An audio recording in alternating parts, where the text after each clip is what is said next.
요즘 스카이캐슬이 엄청 인기잖아요. 이 폭력은 매를 들지도 않아요. 그리고 뭐 폭언을 하는 것도 아니고 직접 때리는 폭력보다 더 무서운 폭력, 바로 아, 그 제일 무서워. 진짜 무서워. 진짜 무서워. 폭력은 어떤 방법으로도 정당화될 수가 없습니다. 인생 공부! 예, 여러분 반갑습니다. 체인지 그라운드 구독자 여러분 반갑습니다. 오늘 이제 오랜만에 우리 윤 PD님과 함께하는 인생 공부 시간입니다. 이제 우리 윤 PD님이 되게 영화 고수거든요. 그래서 이제 영화에서 우리가 보통은 이제 우리가 책 위주로 많이 다뤘는데, 근데 윤 PD님이랑 해갖고 앞에 했던 영상들이 뭐 반응이 좋은 게 되게 많았어요. 이렇게 졸구 정신을 강조한 그 할아버지 그 나무를 심은 사람이요? 도토리 나무 그쵸? 예. 나 그거 너무 보고 싶은데 아직 못 봤는데, 아무튼 진짜 윤 PD님이 영화에 대해 좀 조예가 깊으셔갖고 우리가 이제 영화에서 또 기존에 이제 책으로 많이 했다면은 앞으로 계속 이제 윤 PD님은 영화 중심으로 영화를 통해서 우리가 함께 인생 공부를 해보도록 하겠습니다. 예, 그동안 어떻게 지내셨나요? 뭐 요즘에는 영화보다는 웹소설 좀 많이 보고 있거든요. 그래서 웹소설 리뷰도 많이 하고, 그다음에 2월 16일에 빡독 행사 있어서 그거 준비도 하고 그러게 지내고 있습니다. 우리 저희 이제 또 빡독도 있습니다. 영상이 언제 나갈지 모르겠는데 빡독은 올해 9번이 있고 뭐 이제 미니 빡독도 있고, 그러니까 많이 이제 커뮤니티 게시판 참고하셔서 참석하시면 좋겠습니다. 그래서 오늘 소개해 주실 영화는 어떤 영화인가요?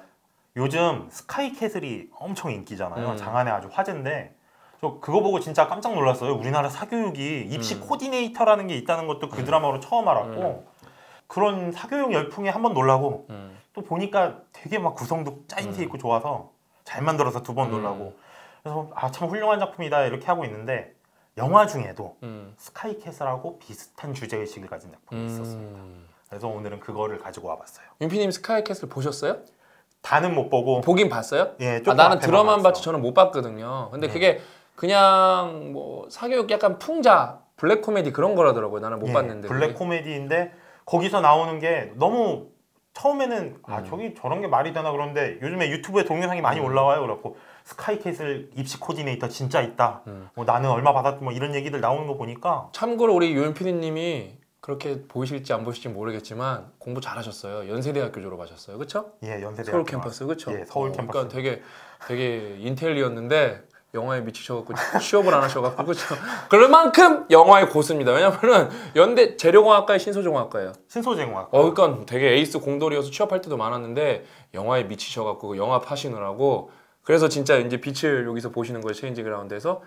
그래서 많은 대본에 없어서 좀 당황하셨는데, 원래 이렇게 잘 포장해 주셔서 정말 대본에 없어서 당황하셨는데, 진짜 여러분 진짜 윤 PD님이 추천하는 영화는 믿고 보셔도 됩니다. 그만큼 인재라고 제가 말씀드리려고 말씀드린 거예요. 예. 그래서 오늘 4등이라는 영화를 가져왔는데요. 이 영화가 그 나라에서 지원받아서 만든 영화예요. 국비. 국가인권위원회에서 지원을 받아서 만든 작품이고, 제작비가 근데 역시 많지는 않아요. 6억 원. 그거 진짜 많지 않은 거네요. 영화치고는. 영화치고는 정말 안 많은 거고, 제작 기간도 2달 촬영. 그래서 되게 작은 영화예요. 독립 영화예요? 그렇죠. 이 정도면 독립 영화라고 할 수 있죠. 그래서 뭐 인권위원회에서 만든 인권 영화에 독립 영화에 타이틀이 이렇게 붙다 보니까 사람들이 이 영화 좀 재미없겠다, 그냥 뭐 훈계하는 영화인가 보다 이렇게 생각하실 수도 있는데, 실제로 보면 정말 재밌습니다. 제목이 너무 짧아서 지금 못 들으신 분들 계시는데 4등. 영화 4등. 4등이라는 영화. 그게 제목이에요. 영화 제목이 4등이에요. 4등. 영화가 너무 재밌고 그런 드라마에서 느낄 수 있는 실생활 공감 요소도 정말 많고, 무엇보다 영상미가 정말 아름다워. 그래요? 이게 6억 원밖에 이렇게 저예산으로 만들었는데도 영상미가 좋아서 야, 진짜 이 영화 많은 분들이 보셨으면 좋겠다, 그런 마음도 있는 영화입니다. 이거 보려면 어디서 봐야 돼요? 저는 네이버에서 다운로드 받아가지고. 네이버에서 유료로 볼 수 있어요? 예, 유료로 저도 그럼 봐봐야겠네. 다른데 이제 뭐 IPTV나 이런 데서도 많이 올라와 있으니까요. 찾아보시면 많이 보실 수 있어요. 알겠습니다. 그러면 우선 간단하게 영화 줄거리를 소개를 해드릴게요. 주인공은 준호라는 초등학생 수영 선수입니다. 근데 이 애가 문제가 하나 있었어요. 뭐냐? 맨날 4등만 한다는 거. 진짜 그 4등이 정신 건강에 진짜 안 좋거든요. 차라리 동메달이면 뭔가 이렇게 뿌듯한 거라도 조금 있는데, 5등이 차라리 나아요. 4등보다는. 그냥 정신 건강 차원에서는 진짜. 갖고 애가 맨날 4등만 받으니까 엄마가 이제 미치고 팔짝 뛰는 거예요. 왜 또 4등 했어? 막 이러고. 그래서 이제 안 되겠다 싶어서 개인 코치를 하나 섭외를 합니다. 그런데 이 코치가 완전 인간 말종이었어요. 쓰레기. 어느 정도냐면 첫날 애가 딱 갔는데 수영장에 코치가 없어요. 그 코치님 어디 계세요? 전화하고 가봤더니 PC방에서 게임하다 잠들었어. 그래갖고 애가 오니까 뭘 코치야, 너 여기 옆에서 게임하다 가, 이런 사람. 진짜 쓰레기네. 네. 그래서 애가 며칠 그러다가 저 수영 가르쳐 주세요, 애가 이러고 나온 거예요. 그러니까 이제 코치도 좀 애가 열정이 있으니까 감동을 받았죠. 그래서 애를 그래 내가 너 제대로 가르칠게 해서 가르치는데 가르치면서 애를 너무 많이 때리는 거예요. 진짜 쓰레기네. 네, 진짜 쓰레기인 거예요. 그래가지고 애를 들으면 들을수록 쓰레기야. 빗자루, 마대자루 이거로 애를 막 패는데 더 웃긴 거는 이 사람 본인이 스포츠계 폭력 때문에 선수 생활을 그만둔 사람이었어요. 선수 시절에 뭐 연습 때 막 한국 신기로 갈아치우고 막 이렇게 이런 유망주였는데 한번 선수촌을 무단 이탈했다가 감독이 불러가지고 너 오늘 100대만 맞자. 그래갖고 100대 맞기로 해서 17대 맞고 도저히 못 맞겠다 싶어서 운동선수 그만둡니다 하고 그만뒀어요. 그러니까 본인이 과거의 폭력의 피해자였잖아요. 그런 사람이 자기가 학생을 가르칠 때는 또 폭력을 휘두르는 굉장히 모순적이고 뭐 일단 근본적으로 뭐 성실성도 없고 하여튼 나쁜 인간이었어요.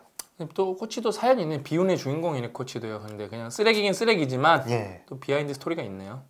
그래서 준호가 코치한테 하루는 맞다가 도저히 못 견디겠어가지고 도망쳐요. 그래서 수영복 반스 차림으로 엄마한테 가봤자 안 될 것 같으니까 아빠 회사까지 도망쳐버립니다. 그래서 결국 거기서 이제 수영을 그만둬요. 코치한테 애를 왜 때리냐 그런 식으로 얘기를 하면 이제 코치는 아니 뭐 내가 다 제 기록 잘 나오라고 애 잘 되라고 하는 거지 내 애를 때리고 싶어서 때렸냐 뭐 이런 얘기를 하잖아요. 이런 뭐 좀 더 이제 포괄적으로 생각해서 체벌이라는 게 항상 논란거리잖아요.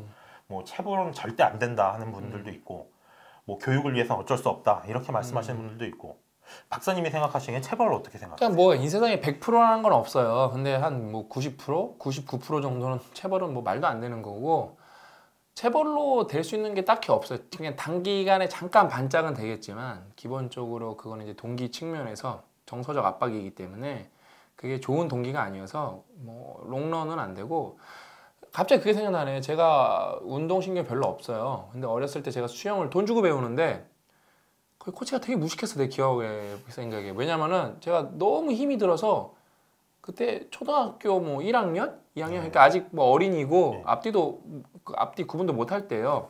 근데 왜 내가 이걸 1학년 걸 왜 기억하고 있냐면은 유치원 아니면 1학년 아무튼 되게 어렸을 때예요. 근데 내가 너무 힘들어서 나 못하겠다고. 그러니까 물을 너무 많이 먹고 코로 물이 너무 많이 들어가고 너무 힘든 거야 나는. 다른 애들 다 잘하는데. 근데 이 코치가 뭐 그걸 자꾸 정신승리를 극복하게 하려고 그러는 거야. 그래서 내가 막 너무 힘든 거야. 너무 물을 많이 먹어갖고. 나는 이해가 안 되는 거였지 그때 그게. 근데 코치는 뭐 나한테 막 화내고 그랬던 것 같아. 그래서 내가 엄마가 창문 밖에서 보고 있는데 엄마한테 가야겠다고. 갈라 그러니까 내가 물 밖으로 나와서 그러니까 그 코치가 나를 잡아다가 던졌어요 물속으로. 아이고. 근데 그래서 내가 막 울고 그랬던 것 같아 내 기억에요. 근데 그다음부터 수영을 안 배웠어요. 근데 돌이켜보면 그거가 폭력이거든요. 그쵸, 나는 웃긴 게 내가 무슨 수영 선수도 아니고 난 돈 주고 배우러 간 건데 그러니까 그게 되게 뭐랄까 일상이었죠. 벌써 요즘도 아직 있지만 뭐 옛날에는 그게 일상이었기 때문에 다 잘못된 거예요. 폭력은 어떤 방법으로도 정당화될 수가 없습니다. 맞습니다. 아무리 그 효과가 있다고 정당화될 방법은 없어요. 계속 이제 설명해 주시죠. 그래서 좀 더 얘기를 해드리자면 코치는 준호를 직접적으로 물리적으로 때리잖아요. 그런데 영화에 이런 직접 때리는 폭력보다 더 무서운 폭력이 나옵니다. 이 폭력은 매를 들지도 않아요. 그리고 뭐 폭언을 하는 것도 아니고 뭐냐면 바로 엄마의 삐뚤어진 사랑입니다. 이거 제일 무서워. 진짜 무서워. 진짜 무서워. 이게 처음에 어떤 식으로 나오냐면 준호가 코치한테 얻어맞아갖고 엉덩이에 멍이 시퍼렇게 들어갖고 와요. 그런데 엄마가 그걸 보고서는 그냥 묵인해버립니다. 엄마 입장에서는 우리 아이가 맞아서라도 1등만 하길 바라는 거예요. 그래서 나중에 영화 후반부에 아들이 엄마한테 물어봐요. 엄마는 정말 내가 맞아서라도 1등 했으면 좋겠어? 1등만 하면 아무 상관없어? 이러고 물어보는데 엄마가 막 눈물을 뚝뚝 흘리면서 이렇게 막 울음을 꺽꺽 삼키는 거 있잖아요. 그렇게 삼키는데 아니 난 너가 안 맞았으면 좋겠어 이 말은 절대 안 해줘요. 눈빛만 봐도 알 수 있어요. 그래 난 네가 맞아서라도 1등 했으면 좋겠어 이 말을 차마 입 밖으로 내진 않는데 눈빛에 그게 다 보이는 거예요. 요즘에는 학교에서 이제 체벌 별로 없을 텐데 우리 때만 해도 진짜 막 하키 스틱으로 패고 막 그랬거든요. 그 선생님들이 무기들... 그 다음에 패는 걸 되게 자랑스럽게 생각했어요. 근데 나 또 기억나는 게 우리 중학교 때 담임이 서울대학교 나왔어요. 예. 체육학과. 그다음에 ROTC 나왔는데 태권도도 5단인가 그랬어요. 그래서 아마 어디 교수 됐을 거예요. 근데 좀 인간 쓰레기였어 내가 볼 때. 왜냐면은 애들 너무 폭력이 너무 심해갖고 애들이 막 노이로제에 걸릴 정도였어요. 근데 난 웃긴 게 나도 우리 엄마도 그렇게 생각해보면 웃긴 게 뭐냐면은 그렇게 막 진짜 애들이 노이로제 걸리는데 엄마는 학교 가는 게 무서울 정도였는데 우리 엄마도 딱히 그걸 해결 안 해주더라고요 보니까. 그쵸. 부모님 학교에서... 나는 진짜 생각해보면 학교 다니는 게 공포였어. 그 선생님 다닐 때는 막 애들 얼마나 패는지 진짜 막 자기가 잘 때리는 걸 되게 자랑으로 생각을 했어요. 네, 그런 선생님들이 있어요. 미친놈이지 그게 미친놈이지 진짜. 나는 솔직히 나중에 한번 기회 되면 만나보고 싶어. 왜 그렇게 때렸냐고. 그게 교육자로서 그게 할 일이냐고 그게. 나 진짜 돌이켜보면은 나 준호 너무 불쌍하네 갑자기. 그다음에 엄마 그러니까 그 해결을 안 해주는 엄마도 너무. 나는 만약에 우리 채아가 그렇게 말했으면은 난 학교 가서 뭐 내가 선생님한테 폭력을 행사할 수는 없고 선생님이랑 대화를 먼저 할 것 같아. 왜 애를 때리냐고. 그래서 근데도 그 선생님이 약간 계속 때린다? 그러면 내가 볼 때 합법적으로 이건 법적으로 가야 돼 이거는요. 왜냐면은 그 정신병이지. 왜 그러니까 내가 말했잖아. 그러니까 폭력은 어떤 걸로도 정당화될 수가 없다니까요. 응? 그래서 뭐 이제 그런 거가 이제 문제가 뭐가 되냐면 그래서 뭐 교권이 추락을 한다는데 나는 선생님이 대화로 애들 못 풀어가면은 그거 큰일인 거지. 그 다음에 만약에 그러면 어떻게 되겠어? 그러면 그런 선생님들이 나올 거야. 학교 안 다녀서 모른다고. 요즘 애들 아예 말을 안 듣는다고. 그쵸. 그런 경우도 있긴 이게 있어요. 네. 그럼 내가 만약에 그럼 또 선생님은 어떻게 하냐? 나는 교장 선생님한테 요청을 할 거야. 이 학생 못 가르치겠다고. 만약 진짜 타이르고 그다음에 부모님도 불러야죠. 그거는 똑같아. 내가 아까 선생님이 잘못해서 선생님을 찾아갔던 것처럼 얘가 잘 돼서 말해가 돼 않는 부모를 불러야죠. 근데도 걔가 계속 잘못하고 그러면 어떻게? 퇴학시켜야죠. 그거는. 왜 다른 애들이 피해를 보니까. 그쵸. 그러니까 합리적으로 말을 할 수 있는 선까지에서는 법의 테두리 안에서는 다 대화를 해야 되는 거예요. 왜? 학생도 피해자가 되면 안 되고 선생님도 피해자가 되면 안 돼요. 왜? 요즘에 그런 거 이용해갖고 선생님 괴롭히는 쓰레기 같은 학생들도 많거든요. 맞아요. 그러면 그건 쓰레기 같은 학생이 아니야. 누가 문제? 부모가 문제 그거는요. 가정교육이 문제이기 때문에 그러니까 그런 거는 서로 어떻게든 서로 극한의 상황이지만 절대 폭력은 정당화될 수가 없습니다. 그거에 대해서. 왜 미국 같은 데는 경찰이 학교에 상주를 하잖아요. 네, 그렇죠. 우리도 이렇게 뭐 경찰이 상주를 할 정도로 위험한 일은 많이 없지만 좀 법적으로 그럼요. 처리를 할 수 있게 법제도도 개선하고 학교가 변호사도 고용하고. 그러면 제도적으로 가야 되는 거야. 제도적으로요. 그러니까 왜냐면은 세상에 완벽이라는 건 없어요. 뭐 제가 지금 주장한 거에 틀린 점도 많고 허점도 많을 거예요. 왜냐면은 뭐 내가 지금 학생도 아니고 우리 채아가 아직 뭐 학교를 다니는 것도 아니고 근데 그런 적이 있었어요. 우리 채아 유치원에 있었는데 우리 채아 엄마가 이민후과 데리고 가려고 갔는데 이게 아주 우연일치처럼 선생님은 이 안에 있고 우리 채아 엄마가 코너를 이렇게 돌라고 하는 찰나에 선생님이 그 유치원생들한테 막 소리를 질렀대요. 우리 채아 엄마가 막 심장이 벌렁벌렁 거리는 거예요. 절대 그게 소리 지를 타는 게 아니고 별것도 아닌데 그래서 나중에 실토하니까 그 선생님 진짜 소리를 질렀더라고요. 그래서 그거 원장선생님한테 건의하니까 그 선생님이 일단 다른 반으로 배치되고 뭐 해고됐는지 안 해고됐는지 모르겠지만 다른 반으로 배치됐죠. 그런 건 주장할 수 있죠. 근데 만약 우리 채아 엄마가 그거 발견 못했으면 그 선생님은 그 5살 애들이 뭘 한다고 막 소리를 계속 지르고 있었던 거거든요. 또 갑자기 그거 생각나네. 예전에 어린이집에서 애들 막 패는. 그건 미친 사람들이고. 근데 또 내가 여기서 또 변호를 하나 해주면은 왜 그게 잘못됐냐?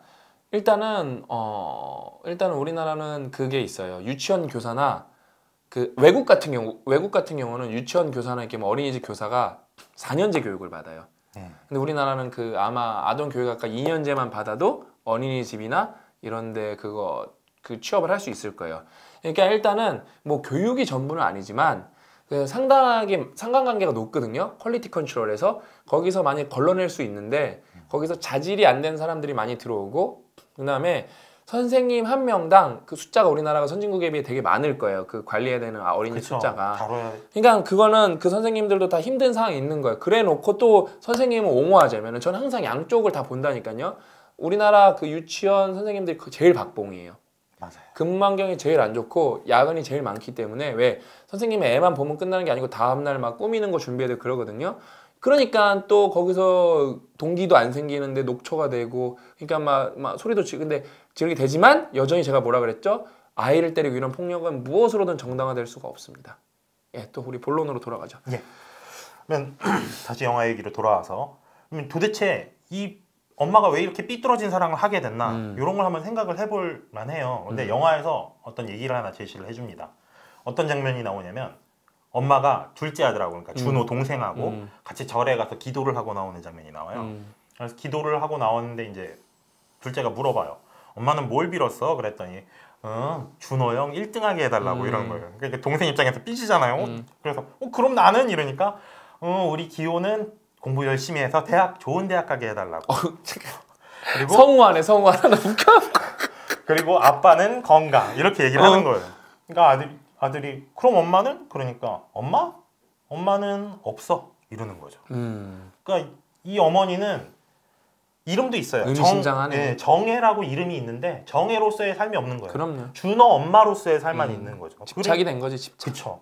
그러니까 제가 볼 때는 자기 자신을 사랑할 줄 모르는 거예요. 그러니까 자기 자신도 사랑할 줄 모르는데 다른 사람을 사랑하는 방법을 모를 거 아니에요. 그러니까 그냥 무조건 내가 너 잘 되게 해주는 게 사랑이다라고 애를 생각하면서 애를 괴롭히는 거죠. 그리고 되게 또 웃긴 장면도 하나 나와요. 그래갖고 준호가 이제 수영을 그만뒀잖아요. 그럼 엄마가 목표가 없어졌잖아요. 그럼 이제 좀 자신을 사랑하고 자기를 좀 되돌아볼까요? 그러니까 아니에요. 다음 타겟이 생겼죠. 둘째? 네, 둘째. 그래서 서울대 보내는 거예요? 그렇죠. 애를 막 과외시키고 뭐하고 애를 막 공부를 닥달을 해요. 학원 보내고. 그러니까 동생이 엄마한테 그래요. 엄마, 나 형이 다시 수영했으면 좋겠어. 진짜 잔인하다. 그랬더니 엄마가, 얼마나 애가 힘들었으면 그런 얘기를 했을까. 엄마가 뭐라고? 그러니까 엄마가 이제 나만 괴롭히잖아 이러면서. 엄마는 사랑이라고 생각했는데 네. 자식들은 동사를 괴롭히다를 썼어. 맞아요. 그러니까 그 괴롭히는 거예요. 이렇게 왜 자기를 사랑할 줄 모르는 부모들 우리나라 많잖아요. 아니 뭐 많아요 우리나라. 이런 부모들한테 신 박사님 어떤 말씀 해주시는 게 자존감이 낮아서 그래. 자존감. 예를 들면은 뭐 아이를 사랑하는 걸 넘어서 그러니까 뭐 남편과의 관계, 뭐 부인과의 관계에서 자기를 못 보고 남만 보는 사람들이 있어요. 예를 들면 제가 최근에 뭐 다른 방송에서 말씀드렸는데 제가 멘토링 프로젝트 하는 거에서 거기 이제 직장인 멘토링 프로젝트인데 거기 한 이제 어머님이 계시는데 그 직장이 다니시는데 자기는 옛날에 남편이 늦게 오는 게 그렇게 싫었대요. 근데 데일리 리포트 쓰면서 대박이 뭐냐면은 자기한테만 집중하기 시작한 거예요. 네. 그러니까 남편이 좀 안 들어왔으면 좋겠다고 이제 저녁을 먹고 왔으면 좋겠는데 귀찮은데 나는 지금 독서를 하고 그래야 되는데 그냥 자기 삶을 보기 시작한 거예요. 그러니까 자기를 스스로 사랑할 너무 지나치면 또 자기가 너무 지나치면 문제가 되겠지만 자기를 그렇게 스스로 사랑해야 남들도 사랑할 수 있는 거거든요. 그렇죠. 이게 다 자존감이 낮은 사람들이 문제예요 결국에는요. 그러니까 자존감을 높이면 이런 게 자연스럽게 해결될 거다. 그렇죠. 네. 그래서 이제 부모가 이제 아이를 닥달을 하잖아요. 근데 이렇게 생각할 수도 있어요. 그렇게 닥달해서 좋은 성과가 나오면 닥달할 만 하지 않나요? 인생 80인데 10살부터 20살까지만 닥달해가지고 성공적인 인생 탄탄대로 살면 10년 고생할 만하다. 이렇게 생각하시는 분들도 있거든요. 그런데 현실은 반대입니다. 준호가 1등을 못하는 이유, 항상 4등을 하는 이유, 그건 엄마가 준호를 닥달하기 때문이에요. 잠깐 다른 얘기를 해보자면 가수 이적 어느 대학교 나온지 아세요? 서울대. 네. 그런데 더 놀라운 건 이적 포함해서 삼형제가 다 서울대 갔어요. 어휴, 부모님이 대단하네. 그렇죠. 부모님이 대단하죠. 이걸 이제 토크쇼에 나와서 얘기를 했는데 이제 학부모들이 엄청 궁금할 거 아니에요. 도대체 저 집안의 비결은 뭐가 달라서 다 서울대를 갔나? 근데 이적 입에서 튀어나온 대답이 좀 허탈했어요. 뭐라고 했냐면 어머니는 공부하라는 소리를 한 번도 안 하셨어요.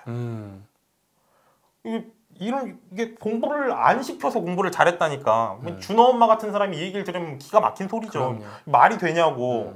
그런데 이게 사실입니다. 억지로 안 시키니까 공부를 잘할 수 있었던 거죠. 왜냐? 자율성이 최고의 동기부여거든요. 근데 이제 이걸 또 오해를 할 수 있는 게 뭐냐면은 그냥 냅두기만 하고 공부 잘하는 그거 아니고 이제 거기 맥락이 많이 있지. 항상 맥락적 사고를 강조하는데 그 부모님이 뭔가 공부하는 환경을 만들어줬을 거예요. 예를 들면은 부모님이 그러니까 본인들이 책을 많이 본다거나 예를 들어 뭐 학구적이라던거나 아니면은 다른 방법으로 공부의 재미를 알려줄 거라 분명히 뭐 그런 게 있었을 거예요. 그러니까 뭐 한마디만 보고 그 사람 인생을 판단할 수는 없거든요. 그 다음에 간섭이랑 의식적 노력을 구분해야 되는데 상호작용이 일어난 상태에서 공감대가 형성된 상태에서는 엄마 아빠가 되게 타이트하게 도와주는 게 맞습니다. 근데 이제 왜냐면은 그게 억지가 아니라 내가 잘을 해야 되는데 엄마 아빠의 도움이 필요하다. 그 다음에 우리 완벽한 것부터 말하잖아요. 그 상위 이제 0.1%의 아이들이 과외를 안 받은 게 아니라니까요. 그러니까 막상 이적 말 들으면 꼭 과외 안 해야지만 성공할 것 같은데 그게 이적도 호도하는 거예요, 사실요. 그러니까 뭐예요? 자기 시간을 충분히 확보한 다음에 자기가 부족한 부분만 과외를 받았다는 게 핵심이에요. 사교육이 잘못된 게 아니라 사교육을 잘못 쓰는 사람들이 문제인 거예요. 사실 공부 잘하는 아이들 얘기 들어보면 그 아이가 뭐 중학교 때쯤에 나 수학 과외 좀 시켜주세요 그래갖고 한 학기 한 게 다다 이런 거 보면 그렇게 되거든요. 아무튼 이게 뭐라 그럴까 그냥 뭐 방종이랑 뭐라 그럴까 어떤 철학을 갖고 그 어떤 테두리 안에서 풀어놓는 거랑은 다릅니다. 그거에 대해서 그냥 그래서 그걸 되게 구분해서 생각을 해야 되고 근데 이렇게 막 갈구고 그런 거는 나쁜 거예요. 박사님 말씀 드리니까 그 아까 이렇게 서로 이제 상호작용이 되면서 될 때는 이제 피드백을 타이트하게 줘야 된다 그러셨잖아요. 손흥민 아버지가 딱 그런 나는 타입이시잖아요. 손흥정 감독님 아니까요. 손흥정 감독님이 그런 분이세요. 손흥정 감독님도 손흥민 선수한테 축구해라 그런 게 아니고 원래 그 아드님이 두 분이신데 하고 싶은 거 원 없이 하라 그랬대요.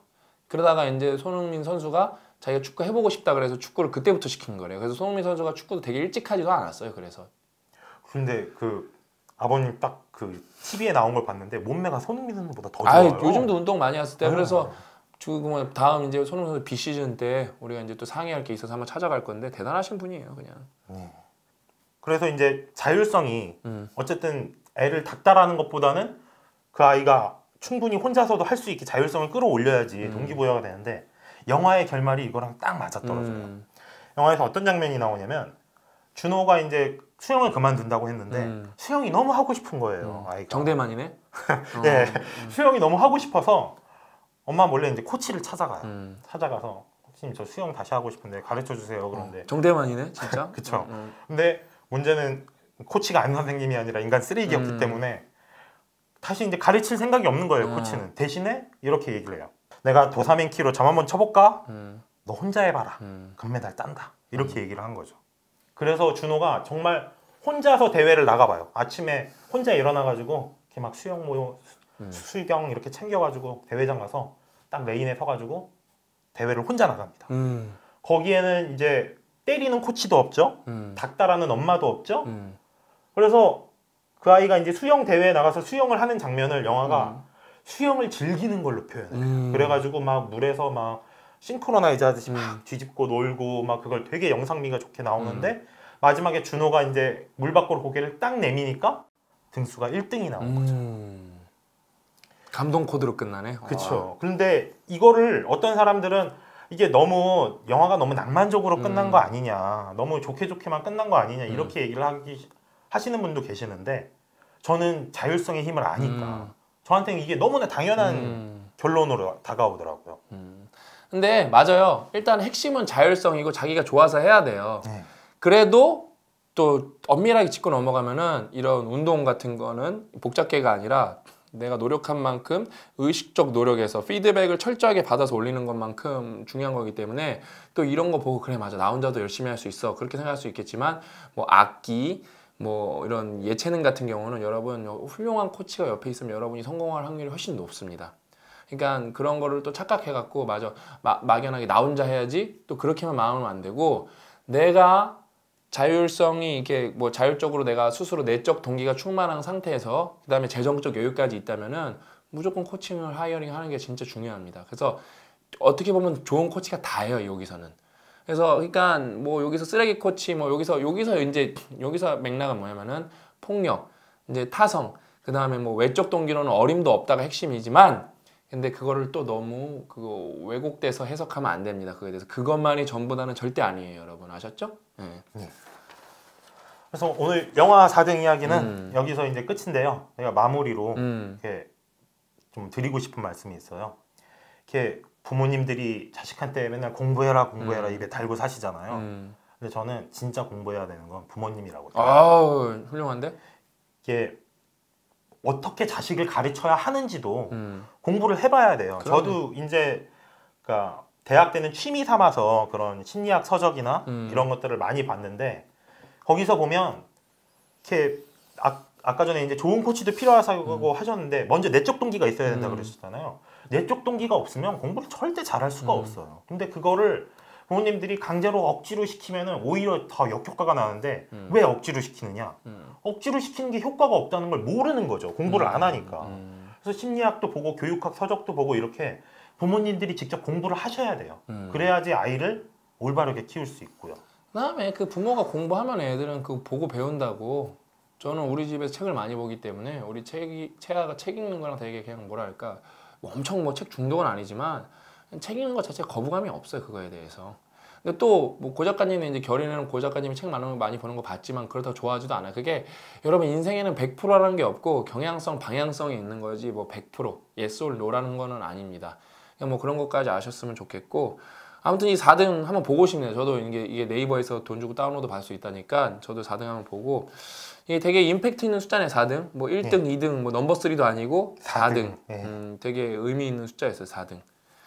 근데 여러분 또 한번 마지막으로 제가 결론 내들면 4등도 훌륭한 겁니다. 10명 중에 4등이면 얼마나 잘한 거예요. 4명 중에 4등도 그 시합에 참여했다는 것 자체가 그냥 뭐 아마추어 레벨에서는 내가 할 수 있던 능력이 있어서 참여한 거기 때문에 4등조차도 어떻게 보면 훌륭한 겁니다. 예, 저도 요 말씀 조금 보충해드리면 4등 하면 여기서 준호 엄마가 많이 하는 얘기가 이거예요. 애가 1등을 못하면 나중에 커서 뭐 해 먹고 사냐. 얘 나중에 망한다. 막 이렇게 얘기를 하는데 여러분 4등 하면 안 망해요. 만약에 이 준호가 평생 4등만 한다고 쳐봐요. 그래갖고 수영 나중에 국가대표가 됐는데 국제대회 나가서도 또 4등하고 그냥 만년 4등을 해요. 그럼 준호 인생이 망할까요? 아니에요. 그럼 준호가 4등을 꾸준히 한 결과를 가지고 오히려 뭐 교육 쪽에서 재능을 발휘해서 국가대표 코치를 할 수도 있고 아니면 아무리 인생이 망해도 수영 강사만 해도 먹고 사는 건 충분히 할 수 있거든요. 그러니까 4등 한다고 인생 안 망하니까 그럼요. 너무 애들 탓하지 1등은 마세요. 한 명밖에 없는 거니까. 예. 아주 좋은 포인트입니다. 우리 인생 공부 오랜만에 했는데 제가 이게 4등 영화를 무슨 책 읽듯이 아주 진짜 재밌게 제가 오늘 접했고 제가 꼭 진짜 이건 보고 싶어였어요. 4등. 그래서 또 나도 나중에 이걸 어디서 좀 에피소드로 쓰면 좋겠다. 이 4등은. 왜냐면 제가 학부모 강연도 많이 하니까. 아무튼 그래서 오랜만에 이렇게 우리가 윤PD님이랑 다시 인생 공부 해봤는데 언제나 그렇듯이 되게 통찰력 있게 영화를 아주 재밌게 풀어줘서 감사하고 이제 앞으로 여러분 이제 체인지 그라운드에서 인생 공부는 뭐 매 주마다 한 편씩은 최소한 할 예정입니다. 기대해 주셔도 좋고요. 다음 시간에 더 재밌는 영화에서 더 좋은 인사이트를 뽑아갖고 여러분을 찾아뵙도록 하겠습니다. 끝까지 시청해 주셔서 진심으로 감사합니다. 감사합니다.